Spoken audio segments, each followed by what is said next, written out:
അപ്പോൾ ഇന്നത്തെ റെസിപ്പി ഒരു ഹെൽത്തി ആയിട്ടുള്ള ചിക്കൻ വെജിറ്റബിൾ സാലഡ് ആയാലോ? അതിനായിട്ട് ഞാനിവിടെ കുറച്ച് ബോൺലെസ് ചിക്കൻ എടുത്തിട്ടുണ്ട്. അതിലേക്ക് ഒരു മുട്ട, ആവശ്യത്തിന് ഉപ്പ്, കുരുമുളക് പൊടി, സോയാ സോസ്, കോൺഫ്ലവർ, മൈദയും കൂടി ഇട്ട് ഒന്ന് നന്നായിട്ട് എല്ലാ ഭാഗത്തും ഒന്ന് തിരുമ്മി ഒരു 10-20 മിനിറ്റ് ഒന്ന് റെസ്റ്റ് ചെയ്യാൻ വെക്കുക.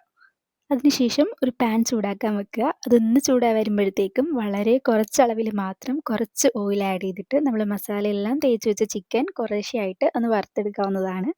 അധികം വറുത്തങ്ങോട്ട് മൊരിയിച്ച് കളയരുത്. ഒരു ഹാഫ് കുക്ക് ആയാലും മതി കേട്ടോ.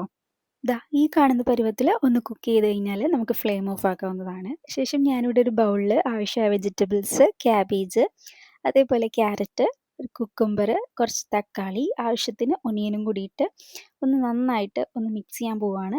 അതിനുശേഷം ഞാനിവിടെ പുളി കുറവായിട്ടുള്ള തൈരാണ് എടുത്തിരിക്കുന്നത്. യോഗോട്ട് ആണെങ്കിലും നിങ്ങൾക്ക് ആഡ് ചെയ്യാവുന്നതാണ്. അതിൻ്റെ ഒപ്പം തന്നെ നമുക്ക് കുറച്ച് സ്പൈസി മയോണൈസാണ് വേണ്ടത്. സ്പൈസി മയോണൈസിൻ്റെ റെസിപ്പി വേണമെങ്കിൽ ഒന്ന് കമൻറ്റ് ചെയ്താൽ മതി കേട്ടോ. ഏറ്റവും അവസാനമായിട്ട് നിങ്ങൾ ഫ്രൈ ചെയ്തെടുത്ത ചിക്കനും കൂടിയിട്ട് എല്ലാം കൂടെ ഒന്ന് നന്നായിട്ട് മിക്സ് ചെയ്തെടുക്കുക. നന്നായിട്ട് മിക്സ് ചെയ്താൽ മാത്രമേ അതിൻ്റെ യഥാർത്ഥ ടേസ്റ്റ് നമുക്കറിയാൻ പറ്റുള്ളൂ. ഇനിയും നിങ്ങൾക്ക് വെജിറ്റബിൾസ് ആഡ് ചെയ്യണമെന്നുണ്ടെങ്കിൽ ആഡ് ചെയ്യാവുന്നതാണ് കേട്ടോ.